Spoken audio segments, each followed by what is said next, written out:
بسم اللہ الرحمن الرحیم صلی اللہ علیہ محمد۔ پاکستان اور دنیا بھر میں لاکھوں دیکھنے اور سننے والوں کو ناہید احمد جیلانی کا سلام۔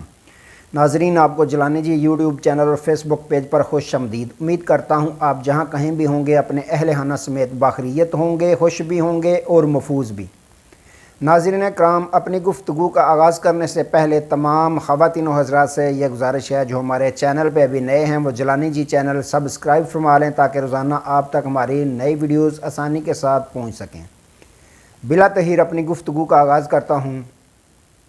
بڑی خبر، عمران خان صاحب کن حلقوں سے الیکشن لڑیں گے؟ مسلم لیگ نون نے شکست تسلیم کر لی اور نواز شریف رو پڑے۔ تحریک انصاف کے خلاف زمین تنگ کر دی گئی۔ ان تمام ایشوز پہ میں نے بات کرنی ہے۔ ناظرین اکرام، سب سے پہلے بات کر لیتے ہیں مسلم لیگ نون کے قائد میاں محمد نواز شریف صاحب، جو اپنے کیسوں کو ختم کروانے کے بعد اب الیکشن کی تیاری میں مصروف نظر آ رہے ہیں۔ الیکشن کی تیاری سے زیادہ وہ دوسری پارٹیوں کی منتیں سماجتیں کرتے ہوئے نظر آ رہے ہیں کہ کسی طریقے سے ان کو چوتھی مرتبہ وزارت عظمیٰ کا حلف اٹھانے کا موقع مل جائے۔ ناظرین اکرام، اب بظاہر لگ یوں رہا ہے کہ نون لیگ نے اپنی شکست کو تسلیم کر لیا ہے۔ جس طرح کے اوچھے ہتھ کنڈے 24 گھنٹوں کے درمیان دیکھنے کو ملے ہیں، جو کریک ڈاؤن پاکستان تحریک انصاف کے خلاف کیا جا رہا ہے، وہ اس سے قبل ماضی میں کبھی نہیں ہم نے دیکھا۔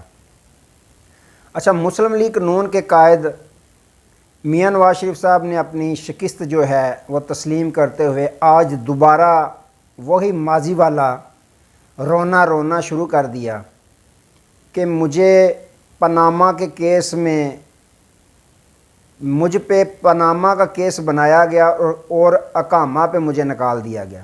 آخر کون لوگ ہیں جنہوں نے مجھے نکالا؟ مزید کہا کہ میرے دور میں ملک پاکستان ترقی کے راستے پہ چل رہا تھا، روٹی جو تھی وہ 4 روپے کی روٹی تھی۔ پھر عمران خان کے متعلق انہوں نے کہا کہ اس کو مجھے نکال کر اس شخص کو پاکستان پہ مسلط کیا گیا جس نے پاکستان کا بیڑا غرق کر دیا۔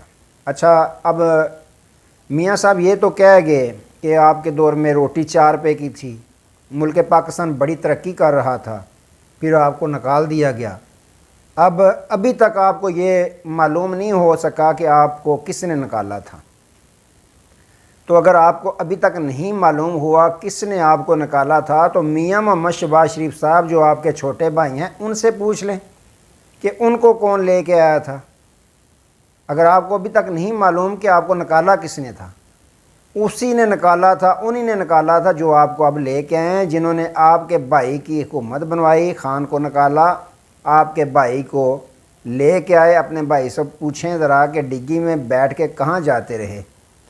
رہی بات مہنگائی، روٹی اگر 4 روپے کی تھی تو 30 روپے کے اوپر لے کے جانے والے بھی آپ کے چھوٹے بھائی میاں شہباز شریف صاحب ہیں جو 16 ماہ حکومت کر کے گئے ہیں۔ ابھی بھی آپ کا رونا یہی ہے کہ خان صاحب نے مہنگائی کر دی ہے۔ تو آپ اپنے بھائی جان سے پوچھیں کہ 16 ماہ کی کارکردگی آپ کو بتائیں، اور یہ بھی ساتھ بتائیں کہ آپ کو کس نے نکالا تھا اور کون لے کے آیا ہے، اور میاں شہباز شریف صاحب کو کون لے کے آیا تھا۔ تو آپ کو اس سوال کا جواب میاں شہباز شریف صاحب بتا دیں گے۔ ویسے آپ کو سب علم ہے، لیکن آپ عوام کو سمجھتے ہیں کہ یہ جانتے کچھ نہیں ہے، لیکن عوام جو پاکستان کی ہے وہ باشعور ہو چکی ہے۔ تو ناظرین اکرام، 24 گھنٹوں کے درمیان جیسے ہی الیکشن شیڈول آیا، کاغذات نامزدگی حاصل کرنا شروع کیے امیدواروں نے، تو پاکستان تحریک انصاف کے امیدوار جیسے جیسے نکلتے گئے، ان کی فیملیاں نکلتے گئیں جو خود نہیں جا سکے، ان کی کسی کی ماں جا رہی ہے، کسی کا باپ جا رہا ہے کاغذات نامزدگی حاصل کرنے کے لیے۔ تو پنجاب پولیس نے پورا کریک ڈاؤن کر دیا ہے۔ آئے روز 24 گھنٹوں میں جتنے چھاپے پڑے ہیں لوگوں کے گھروں میں، یہاں تک کہ جو تجویز کنندہ ہیں ان کے گھروں پہ بھی چھاپے مارے جا رہے ہیں کہ آپ نے تجویز کنندہ نہیں بننا فلاں امیدوار کا۔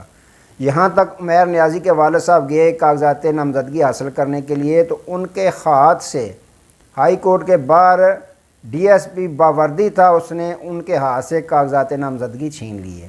وہ دوبارہ گئے ریٹرننگ آفیسر کے پاس، تو اس نے کہا بھائی میں کیا کر سکتا ہوں، اوپر سے آرڈر ہے۔ یہی بات ڈی ایس پی نے کہی کہ اوپر سے آرڈر ہے۔ اگر دیکھیں تو عثمان ڈار صاحب کی والدہ صاحبہ کے ساتھ کل کیا ہوا سوشل میڈیا پہ آپ نے دیکھا، میں نے کل کے ویلاگ میں بتایا تھا۔ آج ناظرین کرام شیخ وقاص اکرم صاحب ہیں، وہ بھی میڈیا پہ آئے، انہوں نے کہا میرے سارے کاروبار سیل کر دیے گئے ہیں، 2 پیٹرول پمپ ہیں وہ بھی سیل کر دیے گئے ہیں، کیا وجہ ہے کہ میں پاکستان تحریک انصاف کے ٹکٹ پہ الیکشن نہ لڑوں؟ مجھے یہ کہا جا رہا ہے کہ آپ الیکشن نہ لڑیں، کاغذات نامزدگی حاصل نہ کریں، تو اس طرح کب تک چلے گا پاکستان میں؟ یہ سارا کچھ کب تک چلے گا؟ تو ناظرین اکرام اسی طرح امجد خان نیازی صاحب ہیں میاں والی سے، ان سے بھی باقاعدہ پریس کانفرنس کروائی گئی۔ انہوں نے حالانکہ پہلے گرفتاری دی تھی رضاکارانہ طور پہ کہ میں اب گرفتاری دے رہا ہوں، وکلاء کی ٹیم کی موجودگی میں انہوں نے گرفتاری دی تھی، پھر ان سے پریس کانفرنس کروائی گئی کہ میں پاکستان تحریک انصاف کو چھوڑ رہا ہوں، وہی 9 مئی والا واقعہ جس طرح پرانا طریقہ کار ہے۔ وہ پریس کانفرنس جیسے ہی چلی سوشل میڈیا پہ، پھر ان کے خاندان نے اس بات کی تردید کی کہ امجد خان نیازی صاحب پاکستان تحریک انصاف کے ٹکٹ پر ہی الیکشن لڑیں گے۔ ان سے زور زبردستی یہ پریس کانفرنس کروائی گئی ہے کہ آپ پاکستان تحریک انصاف کو چھوڑیں اور الیکشن پاکستان تحریک انصاف کے ٹکٹ پر نہ لڑیں۔ تو ناظرین اکرام یہ جبر، یہ ظلم 24 گھنٹے میں دیکھنے کو ملا ہے کہ جو پاکستان تحریک انصاف کے امیدوار ہیں ان کو کاغذات نامزدگی بھی حاصل نہیں کرنے دیے جا رہے۔ یہ کیسا لیول پلینگ فیلڈ ہے؟ ایک طرف تو الیکشن جو چیف الیکشن کمشنر ہیں وہ کہہ رہے ہیں کہ سب کو لیول پلینگ فیلڈ دی جائے گی، تو یہ کیسی لیول پلینگ فیلڈ دی جا رہی ہے؟ ایک طرف اعلانات کیے جا رہے ہیں، دوسری جانب یہ آخری زور لگایا جا رہا ہے ناظرین اکرام کہ جس طرح بھی ہو پاکستان تحریک انصاف کے جو امیدوار ہیں وہ کاغذات نامزدگی حاصل نہ کر سکیں اور الیکشن میں شامل نہ ہو سکیں۔ پہلی تو بات ہے یہ کوشش کر رہے ہیں کہ تحریک انصاف کا جو نشان ہے بلہ وہ بھی چھین لیا جائے۔ اب آخری زور لگا رہے ہیں کہ کسی طریقے سے پاکستان تحریک انصاف کے امیدوار جو ہیں وہ اپنے کاغذات نامزدگی حاصل نہ کر سکیں اور جمع بھی نہ کروا سکیں۔ تو اس طرح کی دشواریاں، اس طرح کی مشکلات کھڑی کی جا رہی ہیں۔ یہی وجہ ہے کہ آج بیرسٹر علی ظفر صاحب نے اور چیئرمین پاکستان تحریک انصاف بیرسٹر گوہر خان صاحب نے باقاعدہ دونوں نے اکٹھی پریس کانفرنس کی۔ انہوں نے کہا کہ یہ غیر جمہوری انداز ہے کہ کسی امیدوار کو کاغذات نامزدگی بھی حاصل نہ کرنے دیے جائیں۔ مزید انہوں نے کہا کہ خان صاحب جو ہیں وہ الیکشن لڑیں گے، ان پہ کوئی بھی پابندی نہیں ہے۔ ہم نے کیس جو درخواست دائر کر رکھی ہے توشہ خانہ کیس میں، ان کی سزا معطل ہوئی ہے، تو اس میں جو نااہلی ہے وہ ختم کرنے کی درخواست دے رکھی ہے اسلام آباد ہائی کورٹ میں۔ ہمیں یقین ہے کہ وہ جلد سماعت میں وہ جو نااہلی ہے ان کی ختم کر دی جائے گی۔ انہوں نے کہا کہ خان صاحب 3 حلقوں میں الیکشن لڑیں گے، ایک اسلام آباد سے، ایک میاں والی سے اور ایک لاہور کے حلقے سے۔ تو ناظرین کرام جو چیئرمین ہیں گوہر خان صاحب بیرسٹر، انہوں نے بھی اعلان کیا کہ میں بھی الیکشن لڑوں گا۔ خان صاحب نے مجھے اجازت دے دی ہے کہ آپ بنیر سے الیکشن لڑیں۔ تو انہوں نے کہا کہ خان صاحب جو ہے وہ 3 حلقوں سے الیکشن لڑیں گے۔ مزید لطیف کھوسہ صاحب نے شام کو یہ پریس کانفرنس کر کے بتا دیا کہ خان صاحب میاں نواز شریف صاحب کے حلقے میں ان کے مد مقابل کھڑے ہوں گے۔ جی ہاں ناظرین اکرام، یہ ہوتی ہے جرت، یہ ہوتی ہے بہادری۔ تو یہ بہادری نہیں ہوتی کہ دوسری مخالف پارٹی ہے جو ان کے ہاتھ پاؤں باندھ دیے جائیں اور کہیں کہ ہمیں اکیلے چھوڑ دیں میدان میں، ہم جانیں ہمارا کام جانیں۔ تو یہ ایک جوان مردی نہیں ہوتی، یہ بہادری نہیں ہوتی، یہ بزدلانہ قسم کا طریقہ ہوتا ہے کہ صرف ہم ہی ہوں میدان میں تو باقی کوئی نہ ہو۔ تو ناظرین اکرام خان صاحب نے اعلان کر دیا وہ 3 حلقوں سے الیکشن لڑیں گے، یہ جو کرنا چاہیں کر لیں۔ انہوں نے کہا کہ جیت ہماری ہوگی۔ اگر پاکستانی قوم کو دیکھیں تو پاکستانی قوم میں بھرپور غصہ بھرا ہوا ہے اور لاوا پک رہا ہے جو 8 فروری کو پھٹنے والا ہے۔ تو ناظرین اکرام آج کے لیے اتنی، دوبارہ نئے موضوع کے ساتھ آپ کی خدمت میں حاضر ہوں گے، تب تک کے لیے اجازت دیجیے۔ اپنا بہت سارا خیال رکھیے گا اور اپنے اس چینل کا بھی۔ اللہ حافظ۔